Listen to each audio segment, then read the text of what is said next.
আলহামদুলিল্লাহি ওয়াকাফা ওয়াসসালাতু ওয়াসসালামু আলা ইবাদিহিল্লাযীনা ইসতাফা আম্মা বা'দ ফাআউযু বিল্লাহি মিনাশ শাইতানির রাজীম সাউসলিহি সাকার ওয়া মা আদরাকা মা সাকার লা তুবকি ওয়ালা তাদার লাওয়াহাতু লিল বাশার আলাইহা তিসআতা আশার فقال الله تبارك وتعالى في كلامه المجيد إن المجرمين في ضلال وسعر وقال النبي صلى الله عليه وسلم وعن ابن مسعود رضي الله تعالى عنه قال قال رسول الله صلى الله عليه وسلم يؤتى جهنم يومئذ لها 70 زمام مع كل زمام 70 ألف ملاك تجرونها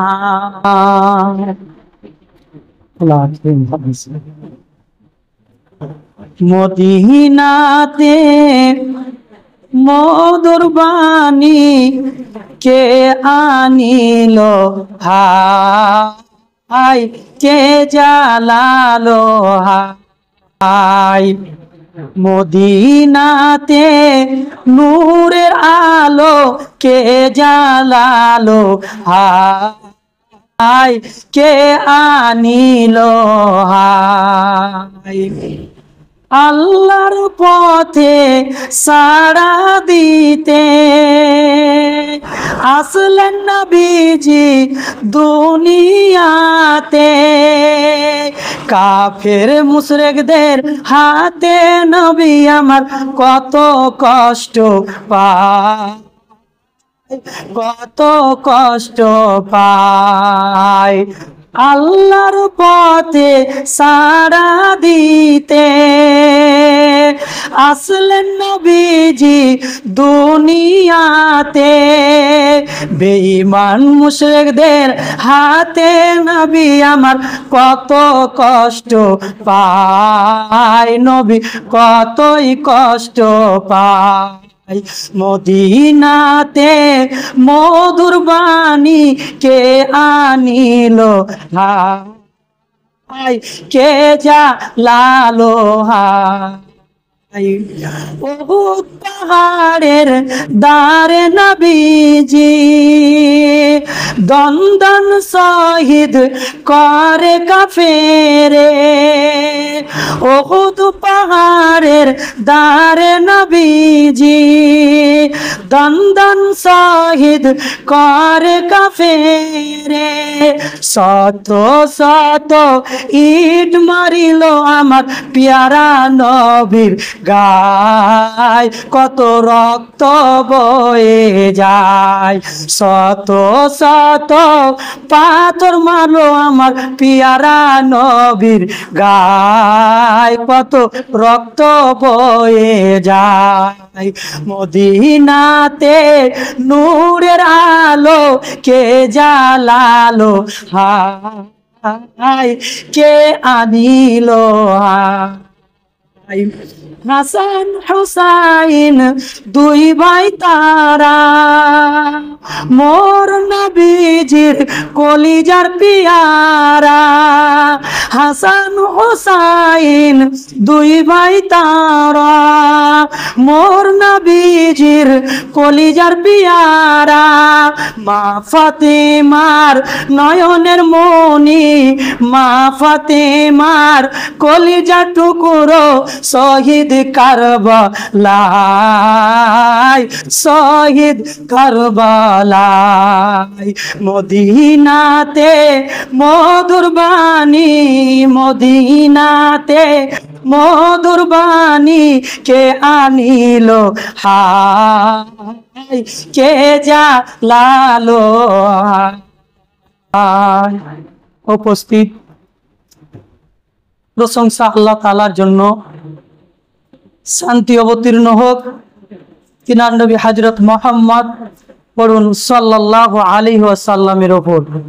আল্লাহুম্মা সাল্লি আলাইহি, আল্লাহুম্মা বারিক আলাইহি। সম্মানিত মুসলিম সমাজ, আমি পবিত্র আল কোরআনুল হাকিম থেকে দুটি সূরা থেকে দুটি আয়াতে কারিমা এবং রাসূলুল্লাহ পড়ুন সাল্লাল্লাহু আলাইহি ওয়াসাল্লামের হাদিসে মোবারকা থেকে একটি হাদিস পরিবেশন করেছি। ইনশাআল্লাহুল আজিজ আয়াত এবং হাদিসকে সামনে রেখে দু চারটি কথা বলার নিয়ত করেছি। মহান আল্লাহ যাতে আমাকে ভালোভাবে বলার এবং আগে আমাকে আমল করা তৌফিক এনায়াত করুন। তারপরে আমরা যারা যতজন মসজিদে মুসাল্লি এসেছি, আল্লাহ সুবহানাহু ওয়া তাআলা আমাদের সকলকে শোনার পরে পরে আমলে পরিণত করা তৌফিক এনায়াত করুন, আল্লাহুম্মা আমিন। সম্মানিত মুসলিম সমাজ, আল্লাহ তাবারাক ওয়া তাআলা এই মানব জাতিকে তার পাপ রাশির কারণে এবং সেই পাপ করার পরে সেই পাপকে ক্ষমা না চাওয়ার কারণে বিধয় সেই ব্যক্তি অপরাধী, আর অপরাধীদের আশ্রয়স্থল হচ্ছে জাহান্নাম। আমরা এই জাহান্নামের সংক্ষিপ্ত বর্ণনা করতে গিয়ে আপনাদের সম্মুখে অল্প অল্প করে কয়েকটি কথা আমরা বলেছিলাম এবং তারই কিছু অংশ ইনশাআল্লাহ আজকে আলোকপাত করব মনে করে নিয়ত করেছি। সম্মানিত শ্রোতা মণ্ডলী, আল্লাহ তাবারাক ওয়া তাআলা আমাকে আপনাকে ভালোবেসে নিজেকে সে জাহান্নাম থেকে বাঁচতে বলেছেন এবং তারপরে পরে আল্লাহ তাবারাক ওয়া তাআলা আমাদের আহাল পরিবারকে সেই জাহান্নাম থেকে বাঁচাতে বলেছেন।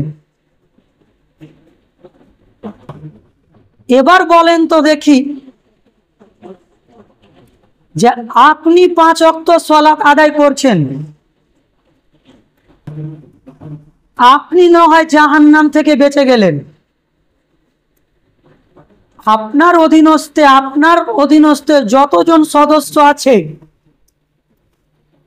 আপনার স্ত্রী, আপনার ছেলে, আপনার মা, আপনার বাবা, আপনার ভাই, আপনার বোন, যতজন আপনার অধীনস্থে আছে, তারা যদি সালাত আদায় না করে, তারা যদি জাহান্নাম থেকে বাঁচার কাম না করে, তাহলে আমি আপনি কি জান্নাতে যেতে পারবো? যদিও যেতে পারি, তাহলে খুব কঠিন হয়ে যাবে। আল্লাহ তাবারাক ওয়া তাআলা ঈমানদারদেরকে ডেকে বলছেন,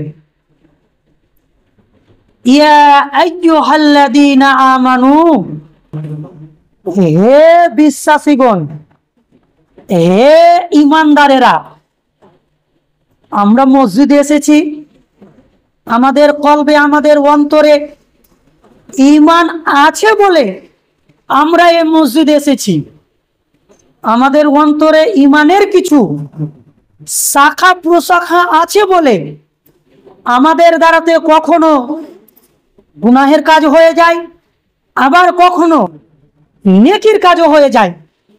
আর যদি ঈমান আমার আপনার মধ্যে যদি মোটেই না থাকতো, তাহলে আমার আপনার দ্বারাতে আজকে এই জুমার দিনে জুমা মসজিদে আসার সৌভাগ্য হতো না। তার মানে আমরা যারা এখানে মসজিদে এসেছি টুকটাক যেমনই হোক না কেন, আমরা হচ্ছে ঈমানদার। আর আল্লাহ রাব্বুল আলামিন আমাদেরকে ডেকে বলছেন, ইয়া আইয়ুহাল্লাযীনা আমানু, হে ঈমানদারগণ, কু আনফুসাকুম, তোমরা নিজেরা জাহান্নাম থেকে বাঁচো, ওয়া আহলিকুম নারা, এবং ওই জাহান্নামের উজ্জ্বল আগুন থেকে, দাউ দাউ করা জ্বলন্ত আগুন থেকে তোমাদের আহল আইয়ালকে তোমরা কি করো, সেখান থেকে তোমরা বাঁচিয়ে না। সম্মানিত মুসলিম সমাজ, অত্র আয়াত প্রমাণ করে যে আপনি শুধু জাহান্নাম থেকে বাঁচবেন, আর আমার আপনার অধীনস্থে যারা আছে তারা যদি জাহান্নাম থেকে না বাঁচে, তাদেরকে জাহান্নাম থেকে বাঁচার মতো যদি আমি আপনি পরামর্শ না দিই, তাদেরকে যদি আমি আপনি জাহান্নাম থেকে বাঁচার জন্য কোনো গাইড না করি, তাহলে তার সাথে সাথে আমাকে এবং আপনাকে দুজনকে জাহান্নামে যেতে হবে। সম্মানিত শ্রোতা মণ্ডলী, যেই জাহান্নাম এত ভয়ঙ্কর, যেই জাহান্নাম এত কঠিন, অনেক লোক জিজ্ঞাসা করে, মুলবি সাহেব জাহান্নাম কত বড় আছে জি, যে দুনিয়াতে যদি লক্ষ্য করে দেখা যাচ্ছে তাহলে তো প্রায় লোক জাহান্নামী, তাহলে জাহান্নাম কত বড় আছে? আপনাকে একটা হাদিস পড়ে শোনাই।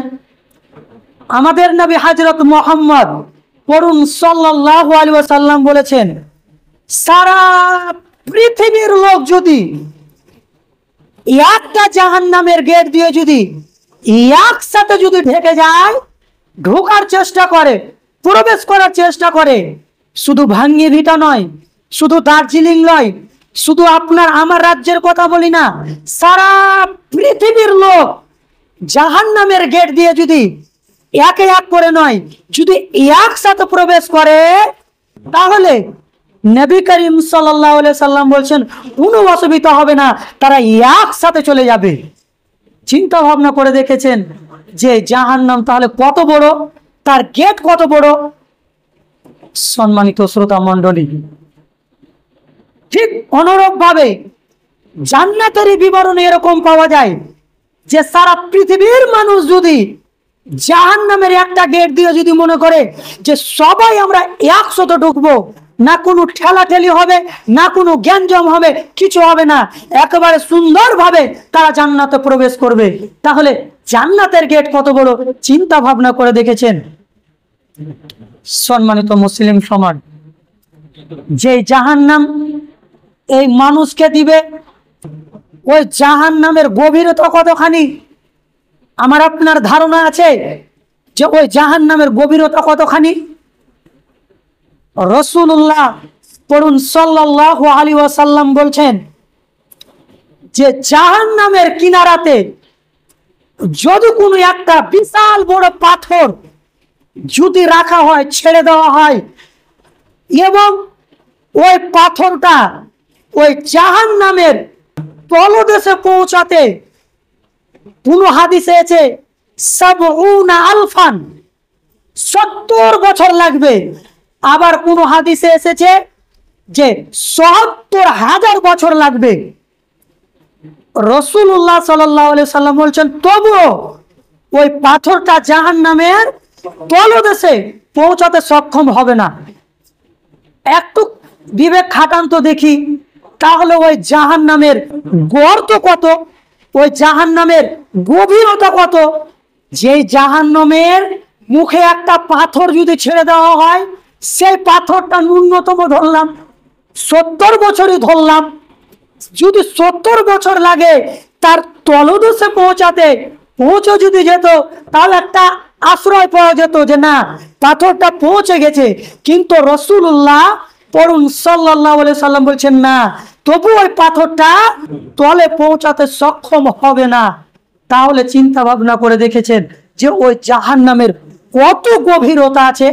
ওই অত্যন্ত অতলতম গভীরতম জাহান্নামে আল্লাহ পাক সুবহানাহু ওয়া তাআলা কার জন্য তৈরি করে রেখেছেন? আমার আপনার গুনাহগারের জন্য তৈরি করে রেখেছেন। সম্মানিত মুসলিম সমাজ, সম্মানিত শ্রোতা মণ্ডলী, রাসূলুল্লাহ পড়ুন সাল্লাল্লাহু আলাইহি ওয়াসাল্লাম বলছেন যে বিচারের মাঠে যখন জাহান্নামকে নিয়ে আসা হবে, তো জাহান্নাম রাগে একেবারে ক্ষিপ্ত হয়ে যাবে। একটা মানুষ যখন রেগে যায়, ২-৪ জন মিলে তাকে সামলাতে পারে না। আর এমনিতে তার যদি দুটো হাত যদি আপনি শক্ত করে ধরেন, তাহলে তাকে কাবু করে দিতে পারবেন। আর ওই লোকটা যখন রাগ উঠে যাবে, রাগের বশীভূত হয়ে যাবে, তখন ২-৪ জনকে আছড়ে ফেলে দিবে। তখন তার পরিস্থিতি এমনটাই হয়ে যাবে। আমাদের নবী হযরত মুহাম্মদ পড়ুন সাল্লাল্লাহু আলাইহি ওয়াসাল্লাম বলছেন যে বিচারের মাঠে যখন জাহান্নামকে নিয়ে আসা হবে, জাহান্নাম একেবারে মনে হচ্ছে যে সমস্ত মানুষকে গিলে খেয়ে নিবে। এমন পরিস্থিতি ঘটে আসবে, মনে হচ্ছে জাহান্নাম যাকেই পাবে তাকে তার পেটে একেবারে ভরে নিবে। এমন ভাবে যেরকম এরকম পরিস্থিতি ঘটে যাবে বিচারের মাঠে।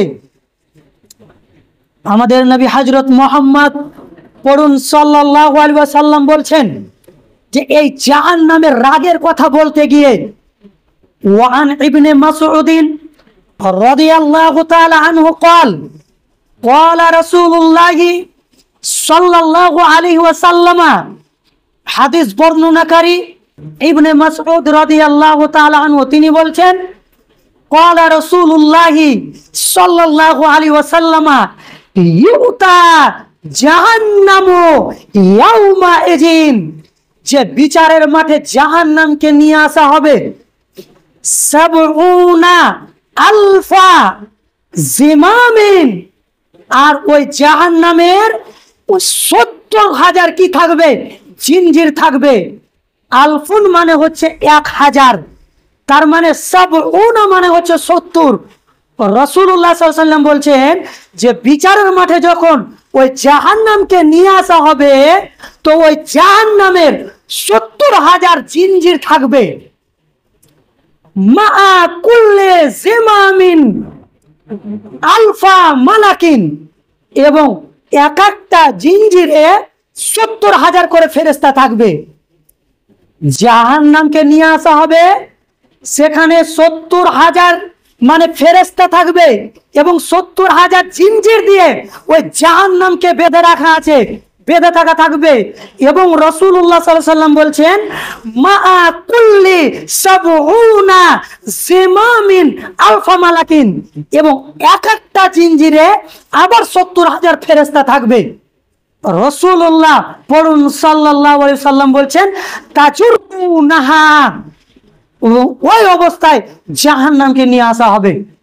সম্মানিত শ্রোতা মণ্ডলী, চিন্তা ভাবনা করে দেখেছেন যে বিচারের মাঠে মানুষ জাহান্নামকে দেখলে কত ভয়ে আতঙ্ক হয়ে যাবে? সেই জাহান্নাম আমার আপনার মতো মানুষের জন্য, আমার আপনার মতন পাপী লোকের জন্য আল্লাহ তাবারাক ওয়া তাআলা কি করেছে? নিয়োজিত করেছে।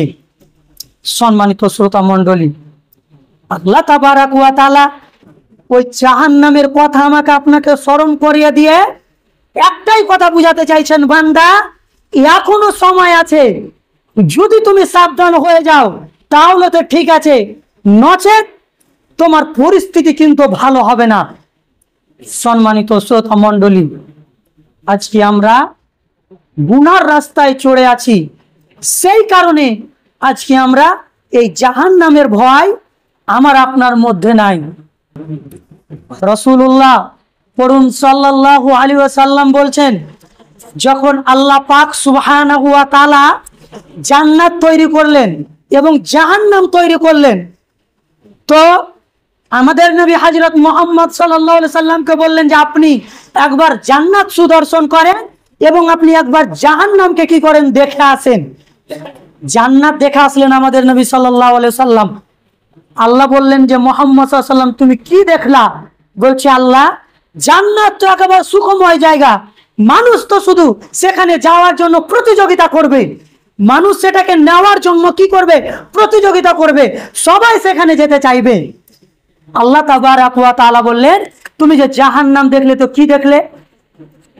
আমাদের নবী হযরত মুহাম্মদ পড়ুন সাল্লাল্লাহু আলাইহি ওয়াসাল্লাম বলছেন, আল্লাহ তোমার জালালিয়াতের কসম, তোমার ইজ্জতের কসম, কোন ব্যক্তি যদি ওই জাহান্নামকে একবার দেখে নেয় তাহলে ওই ব্যক্তি কশ্চিনকালে জীবনেও কোনোদিন সেখানে যেতে চাইবে না। কারণ আমি যা দেখলাম, যা দৃশ্য দেখলাম, সেখানে শুধু কষ্ট আর কষ্ট, কষ্ট আর কষ্ট, কষ্ট আর কষ্ট। আল্লাহ যদি আমার কোনো উম্মত একবার যদি সে জাহান্নাম দেখে নাই তাহলে দিন রাত সে সেখান থেকে পরিত্রাণ চাইবে, সেখানে সে যেতে চাইবে না।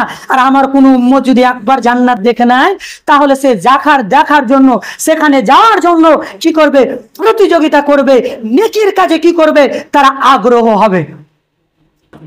আজকে আমি আপনি জাহান্নাম থেকে বেমুখ হয়ে আছি কিসের কারণে? ওই যে যদি একবার শুধু আমাদেরকে জাহান্নামটা দেখিয়ে দেওয়া হতো তাহলে আর এই মানুষকে নামাজের কথা বলতে হতো না। একবার যদি ওই জাহান্নাম শুধু দেখিয়ে দেওয়া হতো তাহলে এই মসজিদ কোনোদিনও ফাঁকা থাকতো না। একবার যদি ওই জাহান্নাম যদি কোনো মানুষকে, যদি আমার মতো মাওলানাকে বা আপনাদের মতো সাধারণ লোককে বা যাকে হোক যদি দেখিয়ে দেওয়া হতো তাহলে কাউকে নামাজের কথা বলতে হতো না। আজান মানুষকে ডাকার জন্য দিচ্ছে, আজান শেষ হতে হতে মসজিদের লোক ভরপুর হয়ে যেত। হয় না কেন? কি কারণে হয় না? হওয়ার না কারণ হলো একটাই, জাহান্নামের ভয় নাই। জাহান্নাম দেখেনি।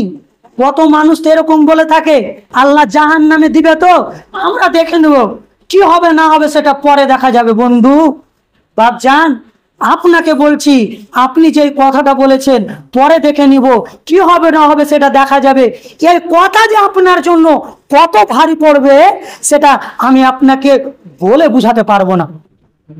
সম্মানিত মুসলিম সমাজ, আল্লাহ তাবারক ওয়া তাআলা বলছেন এই অপরাধীদেরকে কথা লক্ষ্য করে, এই জাহান্নামীদের কথা লক্ষ্য করে, যে আল্লাহ তাবারক ওয়া তাআলা এই জাহান্নামীদেরকে কি করবে? এই শাস্তি দিবে। এবং কি শাস্তি দিবে? হযরতে নু'মান বিন বাশির রাদিয়াল্লাহু তাআলা আনহু তিনি বলছেন, ক্বালা রাসূলুল্লাহি সাল্লাল্লাহু আলাইহি ওয়াসাল্লাম, ইন্না আহওয়ানা আহলিন নারি আযাবান। আল্লাহ তাবারক ওয়া তাআলা জাহান্নামীদের মধ্যে থেকে জাহান্নামীদেরকে সব থেকে হালকা শাস্তি দিবে, সব থেকে ছোট শাস্তি দিবেন। রাসূলুল্লাহ সাল্লাল্লাহু আলাইহি সাল্লাম বলছেন, মানলাহু নালাইনে শিরাকাইনি মিন্নার। ছোট শাস্তি কি? যে ওই ব্যক্তিকে, ওই জাহান্নামীকে আল্লাহ তাবারক ওয়া তাআলা দুটো জুতো পরিধান করাবে, দুটা চপ্পল কি করবে? তাকে পায়ে পরাবে। না আলাতুন মানে হচ্ছে চপ্পল। তো রাসূলুল্লাহ সাল্লাল্লাহু আলাইহি সাল্লাম বলছেন, মানলাহু না আলাইনে শিরাকাইনে মিন্নার। ওই ব্যক্তিকে যাকে জাহান্নামের হালকা শাস্তি দেওয়া হবে, ওই ব্যক্তিকে আল্লাহ তাবারক ওয়া তাআলা দুটো জুতো পরিধান করাবে। কি হবে তার বিনিময়ে? ইয়াগলি মিনহুমা দিমাগুহু ওয়া ইয়াগলি মিরজাল, যে ওই জুতো পরিধান করার কারণে ওই যে জাহান্নামীদেরকে যে দুটো আল্লাহ তাবারক ওয়া তাআলা জুতা পায়ে পরাবে, ওই জুতা পায়ে পরিধান করার পরে মানে কারণে তাদের মাথার মগজ, রাসূলুল্লাহ সাল্লাল্লাহু আলাইহি সাল্লাম বলছেন ইয়াগলি মিনহুমা দিমাগুহু। যদি আমরা হাদিস না বুঝতে পারি, অন্তত দিমাগ মানে মগজ, আমরা বলি না আরে তোর দিমাগ কি কিছু নাই, মানে মগজে কি কিছু নাই। রাসূলুল্লাহ সাল্লাল্লাহু আলাইহি সাল্লাম বলছেন যে ওই জুতা পরার কারণে এত ওই জুতা গরম হয়ে থাকবে, তার কারণে তার মগজ একেবারে টকবক টকবক করে ফুটতে থাকবে। রাসূলুল্লাহ সাল্লাল্লাহু আলাইহি সাল্লাম বলছেন ইয়াগলি ফিল মিরজাল, যেমন মহিলারা ভাত যেমন রান্না করে, ভাত যখন ফুটে যেমন ভাতগুলো টকবক টকবক করে এইভাবে নাচানাচি করে, ঠিক রাসূলুল্লাহ সাল্লাল্লাহু আলাইহি সাল্লাম বলছেন ওই ব্যক্তির ঠিক ওরকমই অবস্থা হবে। রাসূলুল্লাহ সাল্লাল্লাহু আলাইহি সাল্লাম বলবেন ওই ব্যক্তি মনে করবে যে আল্লাহ আমার মতন কষ্ট তো মনে হয় আরে জাহান্নামে কেউ নাই, অথচ সবচাইতে জাহান্নামের সব থেকে ছোট শাস্তি হলো এটা। এবং এই শাস্তি কাকে দিবে এটা আল্লাহ পাকের নবী সাল্লাল্লাহু আলাইহি সাল্লাম হাদিসের মধ্যে বলে দিয়েছেন যে এই শাস্তি দেওয়া হবে তিনার চাচা আবু তালেবকে দেওয়া হবে। চিন্তা ভাবনা করে দেখেছেন, আবু তালেব একজন মুশরিক, তারপরে ইসলামের কিছু ভালো দিক করার কারণে তাকে এই শাস্তি দেওয়া হবে। তাহলে ছোট শাস্তি যদি মাথার মগজ ফেটে যায়, তাহলে বড় শাস্তি হলে কি হবে একটু চিন্তা ভাবনা করবেন। রাত্রে ঘুমাবেন, রাত্রে যখন নিন পারবেন ঘুমাতে যাবেন, একটু চিন্তা ভাবনা করে যাবেন যে জুমার খুতবার মাধ্যমে শুনলাম যে ছোট শাস্তিতে নাকি জুতা পরালে মাথার মগজ ফুটবে, তাহলে বড় শাস্তি কি হতে পারে না। আজই তওবা করে মসজিদমুখী হয়ে যায়। সম্মানিত মুসলিম সমাজ, আল্লাহ তাবারাক ওয়া তাআলা বলছেন যে ইন্নাল মুজরিমিনা ফি যালালিন ওয়া সুউর, নিশ্চয় অপরাধীরা তারা ভুলের মধ্যে নিমজ্জিত হয়ে আছে, আর অচিরে আল্লাহ তাবারাক ওয়া তাআলা তাকে কি করবে ওই জাহান্নামে নিক্ষেপ করবে। সম্মানিত মুসলিম সমাজ, ইয়াউমা ইহসাবুনা আলান নারি উজুহিহিম, কিভাবে তাদেরকে জাহান্নামে নিয়ে যাওয়া হবে। আল্লাহ তাবারাক ওয়া তাআলা বলছেন তাদেরকে মুখের ভরে টেনে হিচড়ে টানতে টানতে তাদেরকে কি করবে ওই জাহান্নামে ফেরেশতারা নিয়ে এসে নিক্ষেপ করে দিবেন। এবং বলা হবে যুকু মাসসা সাকার, এবং আল্লাহ তাবারাক ওয়া তাআলা বলবেন যে তাদেরকে বলা হবে যে তোমরা এই সাকার নামক জাহান্নামে কি করো, তোমরা এই স্বাদ গ্রহণ করো। তাহলে আল্লাহ তাবারাক ওয়া তাআলা ওই গুনাহগারদের, ওই মুজরিমদের, ওই অপরাধীদেরকে যদি হাতে বেড়ি পড়িয়ে যদি নিয়ে যেত, তাও একটা সম্মানের সাথে নিয়ে যেত। আল্লাহ বলছেন ইয়াউমা ইহসাবুনা ফিন্নারি আলা উজুহিহিম, তাদেরকে টানতে টানতে টেনে হিঁচড়ে মুখের ভরে হেঁচড়াতে হেঁচড়াতে টেনে হিঁচড়ে নিয়ে যে ফেরেশতারা জাহান্নামে তাদেরকে নিক্ষেপ করে দিবে আর বলবে যুকু, তোমরা এই স্বাদ গ্রহণ করো মাসসা সাকার, এই সাকার নামক জাহান্নামের স্বাদ। সম্মানিত শ্রোতা মণ্ডলী, আমি আপনি চিন্তায় নিয়ে আসতে পারছি না যে ওই জাহান্নামের ভয়াবহতা কত। আমি আপনি চিন্তাই করতে পারছি না ওই জাহান্নামের গভীরতা কত, ওই জাহান্নামের শাস্তি কত ভয়ানক। আমি আপনি পরিকল্পনা আমার আপনার বাইরে। সম্মানিত মুসলিম সমাজ, আল্লাহ তাবারাক ওয়া তাআলা ওই মানব জাতিকে একটা জাহান্নামে নিক্ষেপ করবে, যে জাহান্নামটার দরজাটার নাম হচ্ছে সাকর। এবং এই সাকার নামক জাহান্নামের কথা আল্লাহ রাব্বুল আলামিন বলতে গিয়ে সূরা মুদ্দাসিরের মধ্যে উল্লেখ করেছেন এইভাবে, সাউসলিহি মা সাকার, সাউসলিহি সাকার, অচিরে খুব শীঘ্রই আমি মানুষকে ওই সাকার নামক জাহান্নামে নিক্ষেপ করব। ওয়া আদরাকা মা সাকার, নবী আপনি জানেন কি ওই সাকার নামক জাহান্নাম কি? আপনি কি জানেন যে ওই জাহান্নামের ভয়াবহতা কি? আল্লাহ তাবারাক ওয়া তাআলা বলছেন লা তুবকি ওয়ালা তাদার, সে ওই সাকার নামক জাহান্নামে মানুষ ওই জাহান্নামে থেকে মরবেও না এবং বাঁচবেও না। যদি মরে যেত তাও একটা কাজ হতো, যে মরে গেলাম হয়ে যাবে। আল্লাহ বলছেন যে ওই জাহান্নামটা এমন একটা পরিস্থিতি যেখানে মানুষ কি হবে না, মরবেও না এবং বাঁচবেও না। অন্য জায়গাতে আল্লাহ রাব্বুল আলামিন বলছেন লা ইয়ামুতু ফিহা ওয়ালা ইয়াহইয়া। জাহান্নামে যখন মানুষ জাহান্নামে যাবে, তারা শাস্তির ভয়ে আল্লাহকে বলবে, আল্লাহ তুমি মৃত্যু দাও তো আমি যেন মরে যাই। আল্লাহ বলছেন না, এখানে আর মৃত্যু হবে না, এখানে আর মৃত্যু হবে না, এখানে আর মানে এমন পরিস্থিতি ঘটে যাবে। আল্লাহ রাব্বুল আলামিন বলছেন লা তুবকি ওয়ালা তাজার। সেখানে মানুষ মরবেও না এবং সেখানে মানুষ বাঁচবেও না, এমন পরিস্থিতি হয়ে যাবে। আল্লাহ রাব্বুল আলামিন বলছেন লাওয়াহাতুল বাশার, মানুষের চামড়াকে একেবারে ঝলসে দিবে। যখনই ওই জাহান্নামে যাবে তখনই এই মানুষের যে চামড়া আছে সেটা একেবারে ঝলসে যাবে জাহান্নামে দিতে দিতে। আল্লাহ রাব্বুল আলামিন বলছেন আলাইহা তিসআতা আশার, এবং ওই সাকার নামে জাহান্নামের দায়িত্ব 19 জন ফেরেশতা রয়েছে, 19 জন প্রহরী রয়েছে। সম্মানিত মুসলিম সমাজ, সময় যেহেতু ঘনিয়ে আসছে, এই সাকার নামক জাহান্নামে যেতে না যেতে মানুষের চামড়া একেবারে ঝলসে যাবে। সম্মানিত শ্রোতা মণ্ডলী, চিন্তা ভাবনা করে দেখেছেন যে আল্লাহ তাবারাক ওয়া তাআলা জাহান্নামের আগুনের কথা বলতে গিয়ে তিনি বলেছেন নারুল্লাহ, এই জাহান্নামের আগুন হচ্ছে আল্লাহর আগুন। সম্মানিত মুসলিম সমাজ, আজকে আরেকটি আয়াত বলে দিয়ে আমি আপনাদের কাছ থেকে বিদায় নিব। ওই সাকার নামে জাহান্নামের কথা বলতে গিয়ে রাসূল আল্লাহ তাবারাক ওয়া তাআলা বলছেন যে যখন জাহান্নামীরা জাহান্নামে যাবে আর জান্নাতীরা যখন জান্নাতে যাবে, তখন ওই জান্নাতীরা জাহান্নামীদেরকে প্রশ্ন ছড়ে দিবেন। কি প্রশ্ন ছড়ে দিবেন? মা সালাকাকুম ফি সাকার। হে আমার ভাইরা, হে আমার বন্ধুরা, তোমরা কে সাকার নামক জাহান্নামে কি জন্য নিয়ে এসেছে? তোমরা এই সাকার নামক জাহান্নামে কেন এসেছো? আল্লাহ তাবারাক ওয়া তাআলা বলছেন জাহান্নামীরা এক বাক্যে বলবেন ক্বালু লাম নাকু মিনাল মুসাল্লিন। কি বলবো জান্নাতি ভাইরা, কি বলবো জান্নাতি বাবাজিরা, আমরা এই সাকার নামক জাহান্নামে এসেছি।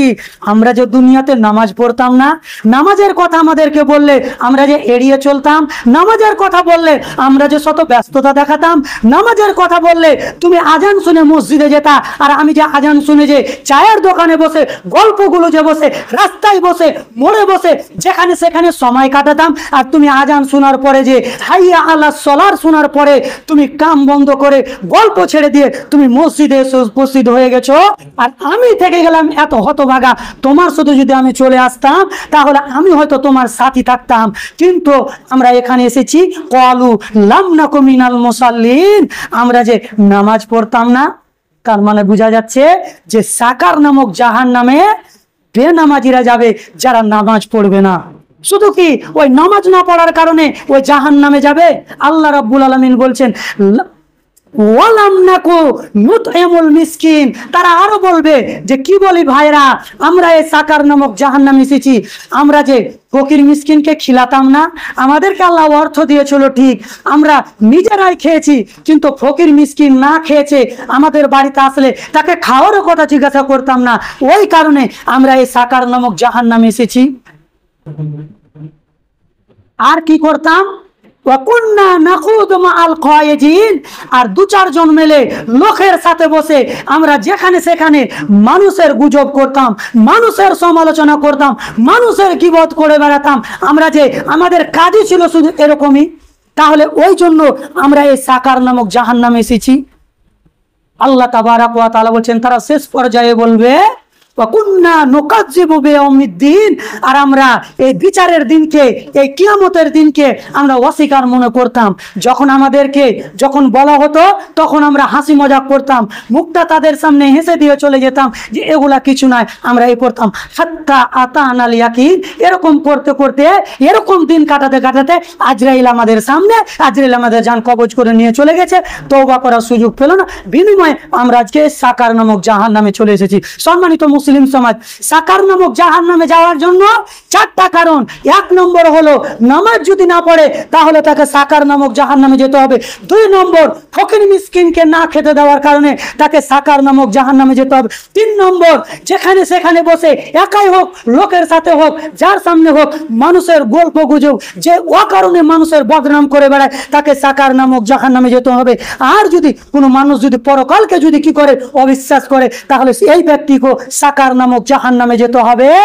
এখনো সময় আছে মুসলমান, সচেতন হয়ে যান, সজ্জার হয়ে যান, নচেত এই সাকার নামক জাহান্নাম আমার আপনার জন্য অপেক্ষা করছে, আমার আপনার জন্য আহা করে তাকিয়ে আছে, শুধু মরতে দেরি। আসুন আমরা মরার পূর্বে পূর্বে যেন আমরা তওবা করে যেন আমরা এই মসজিদমুখী হয়ে যাই, আমরা যেন এই সমস্ত নেককারজনক কাজ থেকে যেন ফিরে আসি। আল্লাহ আমাদের তৌফিক এনায়েত করুন। আমরা সকলে বলি আমিন। ওয়া মা আলাইনা ইল্লাল বালাগ ওয়া আলাইকুমুল হিসাব। সম্মানিত মুসলিম সমাজ, যেগুলো কথা আপনাদের সম্মুখে আলোচনা করলাম ইনশাআল্লাহুল আজিজ, সেগুলা কুরআন এবং হাদিস থেকে আলোচনা করার চেষ্টা করলাম। তবে মানুষ হিসাবে হয়তো ভুল ত্রুটি হতেই পারে, হওয়াটাই স্বাভাবিক। প্রথমে আল্লাহ তাবারাক ওয়া তাআলার কাছে ক্ষমা প্রার্থী। আল্লাহ যদি বলার মাধ্যমে ভুল ত্রুটি হয় আপনি ক্ষমা করেন। তারপরে মসজিদে যত মুসাল্লি আছে যদি আমার কথাতে কষ্ট পেয়ে থাকেন বা বুঝতে কোনো অসুবিধা হলে আমাকে বলবেন, ইনশাআল্লাহ আমরা বুঝার জন্য আমরা 24 ঘন্টা প্রস্তুত আছি। এবং শুধু আপনাদেরকে বলছি, বাবাজি, ভাইজান, তরুণ নজওয়ান, আপনার পায়ে হাত ধরে বলছি যে এই দুনিয়াতে কতজন আসলো আর দেখতে দেখতে চোখের ভুলকিতে তারা চলে গেল, আমরাও কখন চলে যাব। শুধু আজরাইলের পালা যখনই আমার আপনার খবর হয়ে যাবে দুনিয়া ছেড়ে চলে যেতে হবে। ওই জন্য আসুন দুনিয়া ছাড়ার আগে দুনিয়া থেকে ঈমান এবং আমল যেন আমরা করে নিয়ে যেতে পারি। এই আমলটুকু আল্লাহ তাবারাক ওয়া তাআলা আমাদের সকল মুসলিম নর এবং নারীকে আল্লাহ তৌফিক এনায়েত করুন। আমরা সকলে বলি আমিন। ওয়া মা আলাইনা ইল্লাল বালাগ ওয়া আলাইকুমুল হিসাব।